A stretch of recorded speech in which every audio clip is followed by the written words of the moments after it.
तो अभी देखेंगे क्वेश्चन नंबर 14 जो है क्या है। 14 देखिए 14 में है किसी द्रव में रखे हुए कांच के आयताकार स्लैब। द्रव में क्या हुआ, कांच रखा गया है।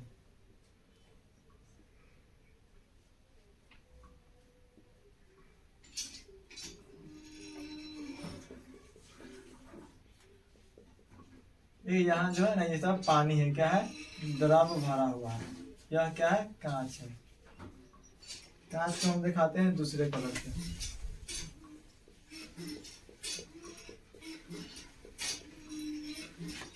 दिया है इसका क्या, अपवर्तनांक दिया है, म्यू दिया है किसका, कांच का। कांच का जो म्यू दिया है ना 1.5।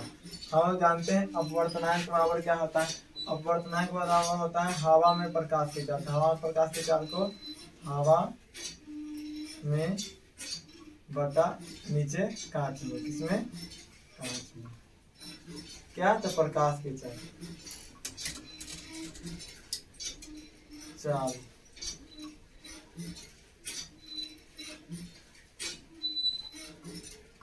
इसका होगा 1.5। हम लोग जानते हैं कि हवा में प्रकाश की चाल होता है कितना। देखिए हमको निकालना है कांच में प्रकाश की चाल, तो हवा में प्रकाश की चाल मतलब 3 × 10⁸ मीटर प्रति सेकेंड बटा यह आ जाएगा बटा में 1.5 बराबर कांच में प्रकाश की चाल।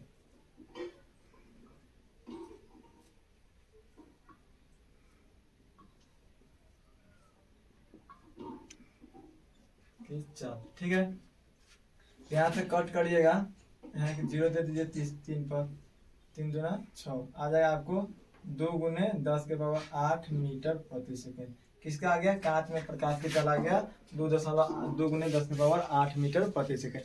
अब क्या करेंगे, इसको हम क्या करेंगे, कैलकुलेट करेंगे। इसको हम क्या करेंगे, कैलकुलेट करेंगे किसके टर्म में, अपवर्तनांक निकालना किसका है, तो द्रव का। तो कांच का हमको क्या हो गया, कांच में प्रकाश की चाल। तो हम लोग जानते हैं कि कांच के प्रकाश की चाल कितना आ गया, तो यह कांच में प्रकाश की चाल, प्रकाश की चाल इसी के चाल के बराबर क्या होता है, द्रव में प्रकाश की चाल। क्या होता है, द्रव में प्रकाश की चाल। देखिए क्या हमको पहले देखना है किसके हिसाब से, हमको क्वेश्चन के हिसाब से चलना है। अगर यहाँ ओरिजिनल में अगर चलेगा, ओरिजिनल में हमको अगर अपवर्तनांक निकलेगा, कांच का अगर अपवर्तनांक निकालना पड़ेगा तो हवा के रिस्पेक्ट में, तो कांच का कितना होता है स्पीड, 2 × 10⁸ होता है, और हवा का होता है 3 × 10⁸ मीटर प्रति। कट जाएगा, निकलेगा कितना, 1.5। जो इसके बाद ये होता है, लेकिन द्रव का जो होता है ना ओरिजिनल, क्या आता है, द्रव में प्रकाश की चाल, द्रव में प्रकाश की चाल, द्रव में प्रकाश की चाल 2.25 × 10⁸। ठीक है, 2.25 × 10⁸। इसको हम क्या करेंगे, सबसे पहले द्रव में निकालना है तो हमको क्या करना पड़ेगा, द्रव में प्रकाश की चाल, तो द्रव में निकालना है तो हमको निकला हुआ हवा में प्रकाश की चाल। हवा में क्या है, हवा में प्रकाश की चाल, हवा में 3 × 10⁸ बट्टा। देखिए जो है कांच में प्रकाश की चाल हमको निकल गया, तो कांच का अपवर्तनांक तो यहाँ पे ठीक है। अब निकाला हमको द्रव में, तो द्रव में प्रकाश की चाल होता है 2.25 × 10⁸, 2.25 × 10⁸। फिर इसको कट करिएगा, इसको कट करिएगा तो यहाँ पे 2 0 300 बटा 225, 5 से काटिए 5 × 30 60, 2 5 25, 2 22 है, 4 5 20, 50 25, फिर काटिए आएगा आपको 4/3, 15 × 4 60। तो इसका आएगा 1 दशमलव बचेगा कितना, 2 और 5, 1 दशमलव कितना होगा, 1.25 इसका अपवर्तनांक आएगा। ठीक है, तो इसको आप लोग क्या करिएगा, ध्यान में रखिएगा। इस प्रकार से एक ऐसा सिचुएशन में ये बन जाएगा, इसके लिए कोई दिक्कत नहीं है। लेकिन किताब में जो आंसर दिया हुआ है 1.5, पता नहीं आंसर कैसे 1.5 दिया हुआ है। ठीक है, इसको आप लोग ध्यान में रखिएगा, जो प्रोसेस है वो आप उसको ध्यान रखिएगा।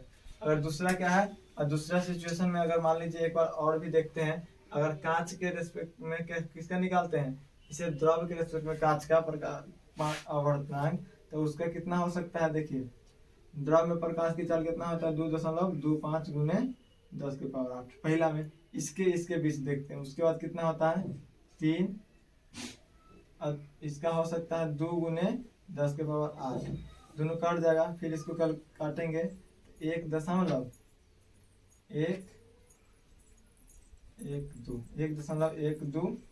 ठीक ना, ऐसा आएगा कुछ। यह क्या होगा, ये अपवर्तनांक 1.12 आएगा, जो कि यहाँ पे कोई है ही नहीं, क्या है इसका अपवर्तनांक नहीं, इसमें अपवर्तनांक 1.5 दिया है। तो इसके लेके चलेंगे, तो इसके हिसाब से यह ठीक है। हवा में प्रकाश की चाल बटा इसका अपवर्तनांक 1.5 आएगा, यह सही है, एक नंबर है। लेकिन इसका जो फिर दूसरा जो आंसर निकलेगा ना, 1.25 निकलेगा। क्या निकलेगा, 1.25। अगर 1.15 अगर किताब में दिया हुआ है तो आप उसको करेक्ट कर लीजिए, 1.25 कर लीजिए, कोई दिक्कत नहीं है, ठीक है। इसको आप लोग ध्यान में रखिएगा, ठीक। क्या कि जब एक हमारा सही हो गया तो हम लोग जानते हैं ना द्रव में प्रकाश की चाल कितना होता है, तो इसी के हिसाब से इतना हो जाएगा। इसको कट करने के बाद उतना ही आएगा, ये आप लोग ध्यान में रखिएगा। चलिए ठीक है ना, 1.300/225 6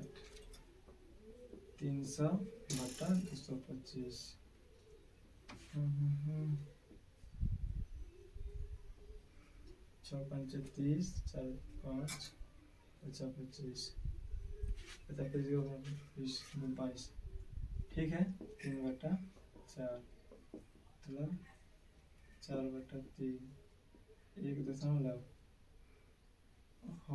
4/3 है, तो 1 यहाँ पे 4 में 3 से भाग दे दीजिए, 3 से 1.3 कट जाएगा, यहाँ बचेगा 1 दशमलव देंगे, 0 3 3।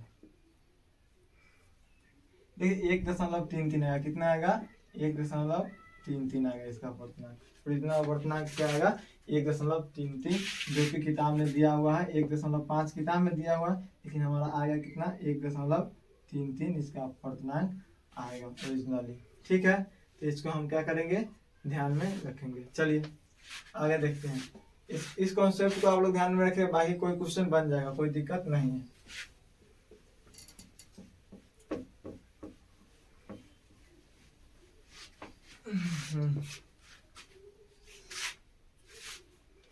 देखिए सरल सूक्ष्मदर्शी में किसका उपयोग होता है, सरल सूक्ष्मदर्शी में होता है उत्तल लेंस का। किसका होता है, 15 का क होगा, क्या होगा 15 का क, उत्तल लेंस।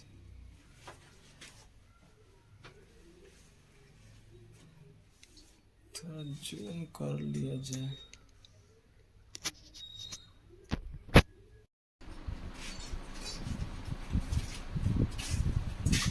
देखिए आप देखेंगे हम क्वेश्चन नंबर 17, किसी उत्तल लेंस के सापेक्ष कोई वस्तु किस स्थान पर रखी जाए कि उसका वास्तविक उल्टा तथा बराबर आकार का प्रतिबिंब बनेगा। देखिए उत्तल लेंस में जो प्रतिबिंब होते हैं ना, या उत्तल लेंस हम ले लिए, ठीक है। इसमें कहा वस्तु को हम लोग कहाँ पर रखेंगे, या अगर f है यह होगा 2f, क्या होगा, यह f1 मान लीजिए, इसको f2 मान लीजिए, f1 यहाँ पे f1 हो जाएगा, यह 2f1 हो जाएगा, 2f1। अगर यह फोकस है तो यहाँ पे 2f1। यह डिस्टेंस जो होगा क्या होगा, डिस्टेंस यहाँ से यहाँ के डिस्टेंस जो होगा, यहाँ से यहाँ तक जो होता है ना r होता है, क्या होता है r, जिसको हम कैपिटल R से डिनोट करते हैं, वक्रता त्रिज्या। यहाँ से यहाँ जो होता है क्या होता है फोकस f, जिसको फोकस दूरी के नाम से लोग जानते हैं। देखिए अगर इसमें कोई वस्तु क्या करते हैं, रखते हैं, खड़ा करते हैं, यह क्या होता है, यह वस्तु जो यहाँ से होता है, यहाँ से क्या होता है, टकराता है, यह आगे यहाँ पे बना हुआ है, यह क्या होगा, देखिए यह यहाँ से क्या होगा, यहाँ से वस्तु डिफ्लेक्ट करेगा, क्या करेगा, यहाँ से वस्तु डिफ्लेक्ट करेगा, क्या होगा, डिफ्लेक्ट करेगा, परावर्तित होगा।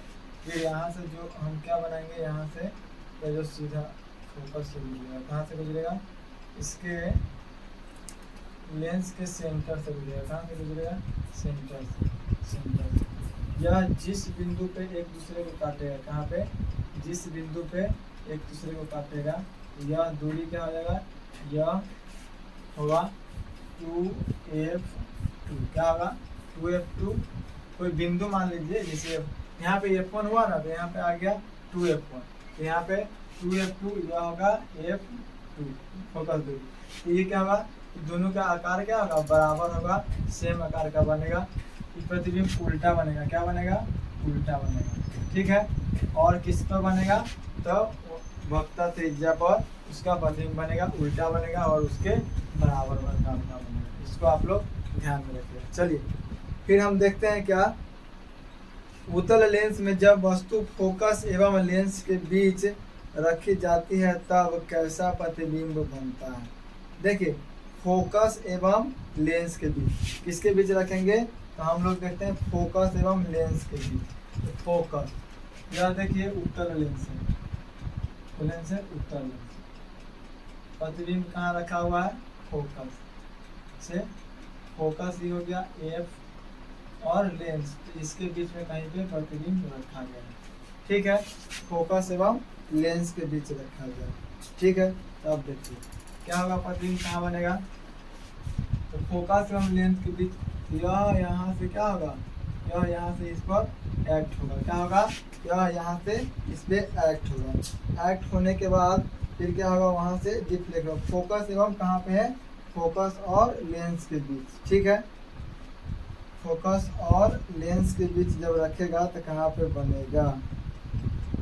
अब देखिए प्रतिबिंब क्या होगा? प्रतिबिंब हमेशा क्या होगा? काल्पनिक होगा, जिसको हम आभासी भी कहते हैं। क्या होता है?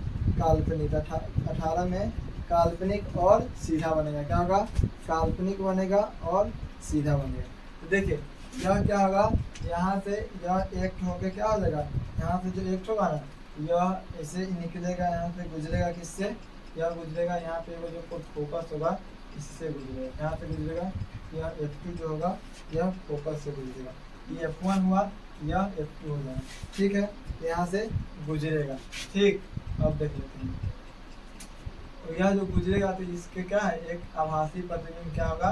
बनेगा। आभासी प्रतिबिंब बनेगा और ये जो होगा इससे गुजरेगा, ये जो होगा इससे गुजरेगा।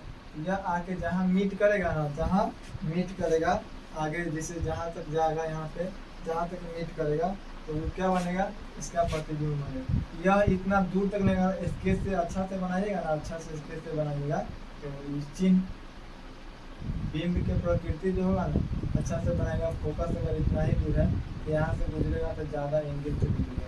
क्या होगा? एंगल से निकलेगा। यह भी आगे आके क्या होगा? कट करेगा, कट करेगा। यह कहाँ पे बनेगा? फोकस और इधर अनंत है। क्या है? अनंत। फोकस और अनंत के बीच बनेगा और वस्तु से बड़ा बनेगा। काल्पनिक, काल्पनिक या आभासी। देखिए काल्पनिक और आभासी सेम है। काल्पनिक उसी को हम कहते हैं आभासी। आभासी और काल्पनिक और आभासी प्रतिबिंब हमेशा क्या होता है? सीधा होता है। क्या होता है? सीधा होता है। और अवतल दर्पण में हम अवतल लेंस में हमेशा क्या होता है? काल्पनिक या आभासी प्रतिबिंब ही बनता है। इसका 18 का क आप लोग लगा लीजिएगा। 18 का जो आंसर होगा वो होगा क। ठीक है, 17 का बता, 17 के लेंस उसके फोकस के बीच, फोकस दूरी से दुगुनी दूरी पर। 17 का ग था। क्या था? 17 के ग। चलिए हम देखते हैं 19। एक उत्तल लेंस से 30 सेंटीमीटर की दूरी पर एक वस्तु रखी गई। लेंस से उतनी ही दूरी पर वस्तु का प्रतिबिंब बनता है। देखिए कह रहा है वस्तु दूरी यू है 30 सेंटीमीटर, ठीक है, और उतना ही दूरी पर प्रतिबिंब बनता है। वो भी कितना होगा? 30 सेंटीमीटर। एफ निकालना है, एफ हमको निकालना है। तो रिलेशन को पता है, लेंस सूत्र से 1/v plus 1/u equal to 1/r। यहाँ पे रखिएगा तो 1/30 प्लस 1/30 बराबर 1/1। इसको कैलकुलेट करेगा तो 2/30 15 आ जाएगा 1/1। इसीलिए f बराबर 1, f बराबर होगा 15 सेंटीमीटर। कितना होगा? 15 सेंटीमीटर। ठीक है, इसको आप लोग देखिए, दिख रहा है? चलिए दिख रहा है, कैमरा में दिख रहा है, कोई दिक्कत नहीं है। चलिए यहाँ 15 सेंटीमीटर। थोड़ा सा नीचे आने पर मतलब हम दिखता नहीं, अगर कैमरा चलता रहता है उधर से, लेकिन पता नहीं इसमें आना चाहिए। अब हम देखेंगे, क्या देखेंगे, इसका आंसर आप लोग लगा लीजिए ग। कौन लगाइएगा? 19 के ग। चलिए 20 देखेंगे। एक अवतल लेंस की फोकस दूरी 20 सेंटीमीटर है, उसकी क्षमता। देखिए अवतल लेंस की फोकस दूरी, अवतल लेंस की फोकस दूरी, चलिए इसको नोट कर लीजिए। क्षमता हम बताते हैं क्या होता है। अवतल लेंस की फोकस दूरी, लेंस की क्षमता जो होता है ना, क्षमता 1/फोकस दूरी। क्या होता है? फोकस दूरी मतलब 1/f, P=1/f, यह रिलेशन है। ठीक है। लेंस के क्षमता का ये सही मात्रक जो होता है, लेंस की क्षमता का मात्रक जो होता है वो होता है डायोप्टर। क्या होता है? डायोप्टर, जिसको डी से कहते हैं। डी बराबर होता है मीटर के पावर -1। क्या होता है? मीटर के पावर -1। इसको आप ध्यान रखें। चलिए हमका लेंस की क्षमता, फोकस दूरी 20 सेंटीमीटर है। देखिए अवतल है, तो अवतल है तो फोकस दूरी क्या होगा? अवतल, अवतल रहेगा तो फोकस दूरी जो होगा ऋणात्मक होगा, -20 सेंटीमीटर। ठीक बा। चलो तो अब P बराबर क्या होगा? 1/(f)(1/(-20)। ठीक है। अब देखिए सेंटीमीटर को हमको किस में बदलना है? सेंटीमीटर को हमको बदलना है मीटर में। चलिए मीटर में बदलना है, हम पहले देख लेते हैं क्या होगा। एक मीटर बराबर 100 सेंटीमीटर। ठीक बा। 1 सेंटीमीटर बराबर क्या लिखेंगे? 1 सेंटीमीटर यहाँ पे है ना, तो 1 सेंटीमीटर बराबर 1/100 मीटर। क्या होगा? 1/100 मीटर। देखिए तो हमको क्या बदलना था? मीटर में बदलना था, 1/100 मीटर। अब देखिए सेंटीमीटर को अब मीटर हो गया, मीटर में बदलेंगे तो कितना होगा? 1/100 सेंटीमीटर है, तो गुने सेंटीमीटर के 1/100। ठीक है, मीटर लीजिए। ठीक है। अब देखिए अब यहाँ पे क्या होगा? यह 100 क्या होगा? यहाँ पे मीटर जो होगा ऊपर ही रहेगा, 100 क्या हो जाएगा? ऊपर चला जाएगा, 1/-20। और 100 जो है ना इसके भाग में, क्या है? इसके भाग में, तो ऊपर चल जाएगा, गुना में हो जाएगा। और मीटर क्या रह जाएगा? मीटर रह जाएगा नीचे। क्या रह जाएगा? मीटर नीचे ही रह जाएगा। मीटर इसके ऊपर ना है, या मीटर ऊपर है, इसलिए यहाँ पे मीटर यहीं रह जाएगा, मीटर यहाँ रह जाएगा। ये क्लियर हम बताते हैं सर, सॉरी इसको। यहाँ पे सेंटीमीटर था, सेंटीमीटर 1/-20। सेंटीमीटर को हम क्या लिख सकते हैं? 1/, देखिए 20 सेंटीमीटर है ना, यहाँ पे 1 सेंटीमीटर, सेंटीमीटर को हम लोग गुना किए मतलब मीटर। 1 मीटर/100, 1/100 मीटर, या मीटर/100 कर दे, कोई दिक्कत नहीं। अब देखिए गुना नहीं, 1/-20। ठीक है, 1/-20 बटा में कहा जाएगा 100 हो जाएगा। ठीक है, यहाँ पे मीटर रहेगा, क्या होगा? मीटर, मीटर नहीं रहेगा, 1/-20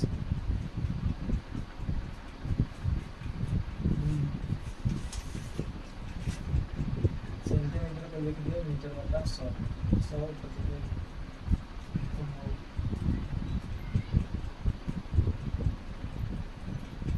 देखिए गुना है 1/100, सेंटीमीटर को बदलेंगे तो 1/100 मीटर। यह क्या हो जाएगा? भाग है, भाग है। यहाँ पे भाग, सेंटीमीटर को हम लोग क्या बदले? मीटर में बदल दिए, तो सेंटीमीटर को मीटर में बदलेंगे तो कितना होगा? 100 मीटर।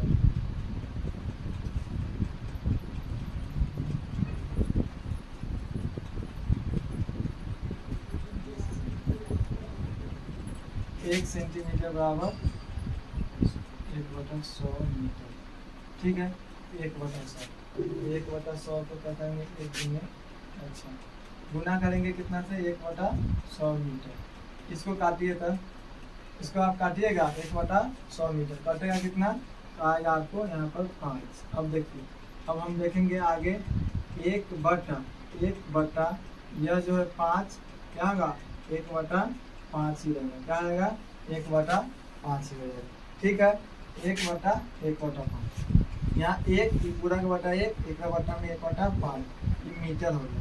अब देखिए हम क्या करेंगे, 1 गुने 5 ऊपर चल जाएगा, अगर 1 भागा 1/5 रहेगा तो इसको हम चेंज करेंगे 1 गुने 5। मीटर क्या है, मीटर है अगर यहाँ पे ऊपर है, क्या है मीटर ऊपर है तो मीटर क्या आ जाएगा यहाँ पे नीचे आ जाएगा, तो 5/मीटर, ठीक ना, 5/मीटर। इसको हम लोग क्या लिख सकते हैं, 5/मीटर को लिख सकते हैं 5/मीटर को लिख सकते हैं 5 गुने मीटर के पावर -1। इसी को हम लोग कहते हैं 5D। क्या कहेंगे 5D। तो यहाँ पे माइनस है तो इस टर्म को माइनस कर दीजिएगा, इस टर्म को माइनस करते चलिए तो हमको आएगा -5/। ठीक है, कैमरा में दिख रहा है, देखिए जिसको नहीं दिख रहा है वो अपना देख लेंगे, ठीक ना। देखिए यहाँ पे बता दिए, चलिए इसको एकदम सावधानी से समझना है, इसलिए यहाँ पे इस टर्म को समझिए कैसे हुआ, इसको समझना बहुत जरूरी है, ठीक है। -5 डायरेक्टर आ जाएगा, कोई दिक्कत नहीं है, क्या यहाँ पे लिख लीजिए। अब तो करना है 5 मीटर के पावर -1 मतलब 5D, 5 डायरेक्टर, ठीक है। माइनस है तो -5, माइनस है तो देखिए अवतल लेंस रहेगा, अवतल लेंस रहेगा तो उसका हमेशा निगेटिव साइन रहेगा, क्या आएगा निगेटिव।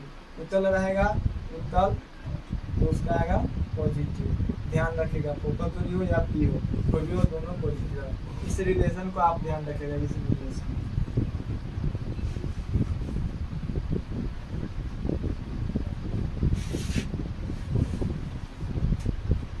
चलिए अब क्या देखते हैं हम, यदि किसी वस्तु उत्तल लेंस के फोकस तथा फोकस दूरी की दूरी के बीच हो तो प्रतिबिंब। देखिए 21 में कोई भी वस्तु का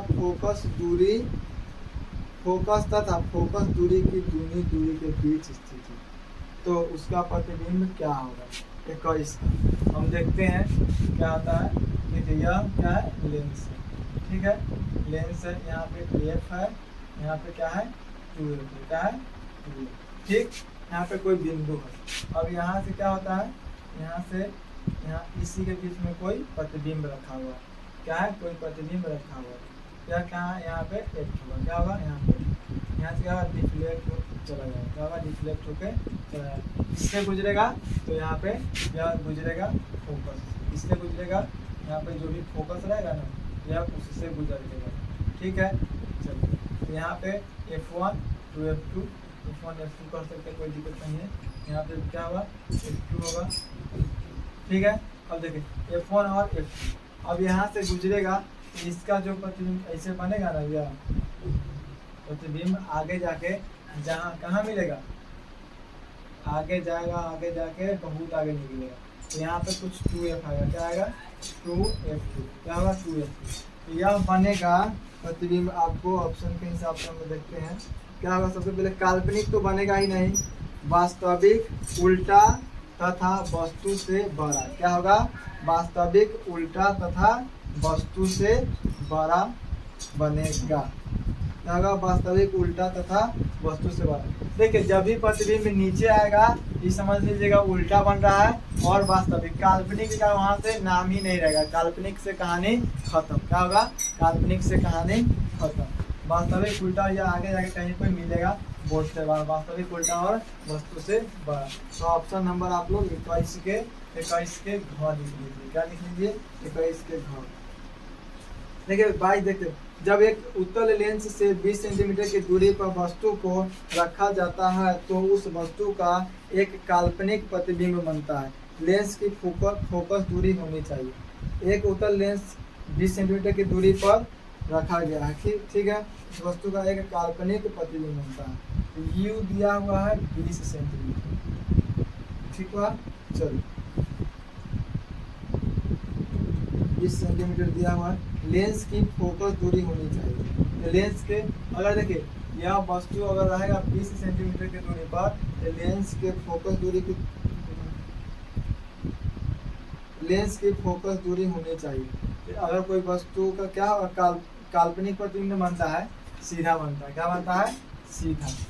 अगर कोई वस्तु सीधा वाला में हम बताए थे अगर यह लेंस है, यह लेंस है, इसमें अगर यहाँ पे एफ है, ठीक है, एफ अगर क्या है, अगर इसी पे एफ है तो यहाँ पे 20 सेंटीमीटर की दूरी पर कोई वस्तु रखा गया, क्या है, 20 सेंटीमीटर की दूरी पर रखा गया, ठीक है, 20 सेंटीमीटर की कोई वस्तु, तो इसका क्या होगा, काल्पनिक प्रतिबिंब, मतलब इसका सीधा बनेगा, यह इधर की तरफ आएगा, कहाँ आएगा, इधर की तरफ यह आएगा कि नहीं आएगा, यहाँ से ओके, यह इधर से आएगा, तो ये जो एक होगा यह इधर से निकलेगा, यहाँ फोकस से, तो यह इधर डिफ्लेक्ट होकर कहीं पर बनेगा, तो इसका क्या होगा, 20 सेंटीमीटर, एफ जो होगा 20 सेंटीमीटर से अधिक होगा, क्या होगा, 20 सेंटीमीटर से अधिक होगा, 21, 22 के आप लोग लगा लीजिए, 22 के ख, ठीक है, 22 के ख। अब हम आगे देखते हैं, तो इसमें किस लेंस द्वारा केवल काल्पनिक प्रतिबिंब बनता है, तो सीधे काल्पनिक का नाम आएगा ना, काल्पनिक या आभासी, या इसका नाम आएगा तो यह होगा सीधे अवतल लेंस, कौन, अवतल लेंस, ठीक है, और वास्तविक और उल्टा के लिए, वास्तविक और उल्टा के लिए उत्तल लेंस, ठीक है, कॉनकेव ले, इसका होगा कॉनकेव लेंस, इसका कॉन्वेक्स लेंस, ध्यान रखिएगा। चलिए अब हम देखते हैं 24, एक लेंस की क्षमता +5D है, यह होगा, तो सबसे पहले बात +5D क्या है, P दिया हुआ है +5D, ठीक बा, तो चलो हम देखे एक फोकस दूरी, देखे एक फोकस दूरी, तो P है, तो हम F इक्वल टू क्या होगा 1/P लिख सकते हैं, चलिए 1/5D, डी के मतलब क्या होता है, डी को हम लिखते हैं 1/मीटर के पावर मतलब 5 और मीटर के पावर -1, ठीक है, अब मीटर क्या होगा, मीटर चल जाएगा कुल के ऊपर, कहाँ चल जाएगा, ऊपर चल जाएगा, 1/5 मीटर के पावर -1 मतलब 1/मीटर, ठीक है, 1/मीटर,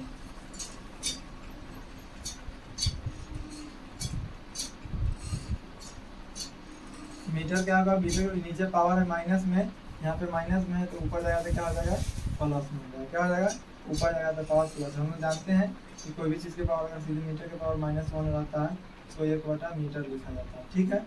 अब देखिए यहाँ पे क्या है, मीटर के पावर -1 था, नीचे में था, 1/मीटर के पावर -1 मतलब 1/मीटर मतलब 1 गुने मीटर बटा 1, मतलब मीटर क्या होगा, ऊपर चल जाएगा, मीटर जिंदा रहेगा, मीटर को 1 गुने 1 मीटर बराबर क्या सेंटीमीटर, 100 सेंटीमीटर बटा 5 20, यहाँ पे क्या है प्लस है, मतलब +20 सेंटीमीटर, क्या होगा 20 सेंटीमीटर, देख लीजिए कहाँ है,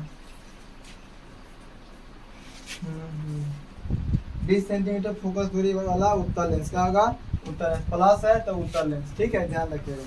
चलिए किसी उत्तल लेंस की फोकस दूरी 25 सेंटीमीटर है तो उसकी क्षमता क्या होगी, देखिए फोकस दूरी 25 है ना, एफ होगा, एफ है 25, इसमें ऑप्शन 4 दिया हुआ है, 4 को ऑप्शन में से एक चारों वाला है, 4D, एक है 25 सेंटीमीटर, क्या होगा डी बराबर होता है, मतलब ई बराबर 1/1 मतलब 1/25 कर दीजिए गुने 100, मतलब सेंटीमीटर है, क्या होगा मतलब 25 सेम है ना, सीएम को हम लोग बता देंगे तो सीधे 100 ऊपर चला जाएगा, इसको काट दीजिए, हम पहले पिछला वीडियो में बता चुके हैं, तो क्या करिएगा, इसको करिएगा आप लोग, इससे पहले वो क्वेश्चन था आपको, क्वेश्चन नंबर आपको था 20, क्या था क्वेश्चन नंबर 20, उसको हम बताएं डिटेल में, उसको देख लीजिएगा, 100 ऊपर चल जाएगा तो बचेगा कितना, 4, क्या बचेगा 4 डायोप्टर, तो आप लोग लिख लीजिए इसका आंसर 4 डायोप्टर, ठीक है, इसमें उत्तल लेंस है तो +4 होगा, कोई दिक्कत नहीं, +4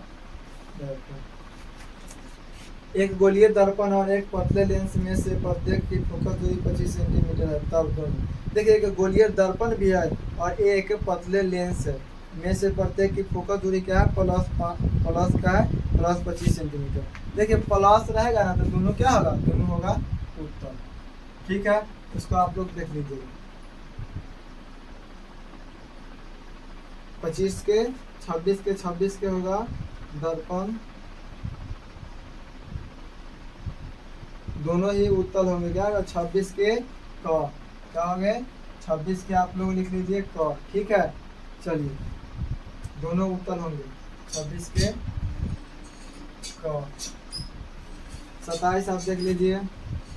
किसी शब्द को उसके छोटे छोटे अक्षरों को पढ़, देखिए छोटा छोटा कोई भी चीज को पढ़ना होगा ना, छोटे से छोटे, तो ओकरा लिए कथी कम फोकस दूरी वाला, कम फोकस दूरी वाला उत्तल लेंस चाहिए। कथी वाला चाहिए? कम फोकस दूरी वाला उत्तल लेंस। छोटा छोटा अक्षर पढ़ने के लिए 27 में देखिए, छोटा छोटा पढ़ने के लिए क्या होगा, छोटा छोटा अगर अक्षर पढ़ना है ना, छोटा छोटा अक्षर, इसके लिए कम फोकस दूरी वाला, मतलब कम फोकस दूरी वाला उत्तल लेंस। किसका लेंस? उत्तल लेंस। गाड़ी के साइड में उत्तल लेंस, बंदूक में लेंस में जितना भी लेंस है, दूर दूर के वस्तु को देखने के लिए भी किसका उपयोग होता है? तो उत्तल लेंस का। हमारा आँख भी क्या होता है? हमारा आँख भी क्या होता है? किनारे पर थका हुआ रहता है, बीच में मोटा रहता है, यहाँ पे मोटा रहता है, यह जो है बीच में यह मोटा रहता है। यह भी क्या होता है? यह भी उत्तल लेंस की तरह क्या होता है? कार्य करता है। क्या होता है? मेरा आँख जो होता है उत्तल लेंस की तरह कार्य करता है, बिहेव करता है। आँख में क्या रहता है? आँख में भी क्या, मानव नेत्र में क्या रहता है? तो उत्तल लेंस। ठीक है, ध्यान रखिएगा। तो 27 के आप लोग लिख लीजिएगा। ऑप्शन में क्या है? 27 का आपका ऑप्शन हो जाएगा 5 सेंटीमीटर। देखिए ऑप्शन में 50 सेंटीमीटर है, 5 सेंटीमीटर है, तो 5 सेंटीमीटर वाला उत्तल लेंस। कौन लेंस? उत्तल लेंस। ठीक है, इसको कर लीजिएगा। चलिए 28 देखते हैं। 28 में क्या कह रहा है? 28 में कह रहा है 27 के घ हो जाएगा घ। 28 में एक गोलीय दर्पण तथा एक पतले लेंस दोनों की ही फोकस दूरी 15 सेंटीमीटर तोड़ते हैं। देखिए फोकस दूरी का एक रहेगा -15 सेंटीमीटर। गोलीय दर्पण के तथा एक लेंस के, पतले लेंस, नाम नहीं बता रहा है ना, तो लड़का के नाम बता देंगे तो काम खराब हो जाएगा। यह माइनस रहेगा तो माइनस मतलब अवतल। क्या मतलब? अवतल बताए हुए हैं, अवतल होंगे दोनों। क्या होंगे? अवतल होंगे। अवतल दर्पण, दर्पण भी अवतल होंगे और लेंस भी क्या होंगे? अवतल होंगे। ठीक है, इसको नोट कर लीजिए। फिर मिलते हैं अगले वीडियो में, तब तक के लिए जय हिंद। वीडियो अच्छा लगे लेकिन पढ़िए जरूर, क्या कि इतना डिटेल से आपको पढ़ाया जा रहा है। आप कहीं भी कोचिंग सेंटर कहीं भी अच्छे से पढ़िएगा, कोई दिक्कत नहीं है। अगर वहाँ पे नहीं समझ में आ रहा तो आप यहाँ से डिटेल में जान सकते हैं किस ऑब्जेक्टिव, जैसे होता है 1 नंबर का, लेकिन वो बनता कैसे है, उसका आंसर कैसे होगा, इसको हम लोग क्या बात है सब्जेक्टिव टाइप बताते हैं एकदम डिटेल में। इसलिए आप देखिए, चैनल को सब्सक्राइब करिए, लाइक करिए और शेयर करिए। तब तक के लिए जय हिंद।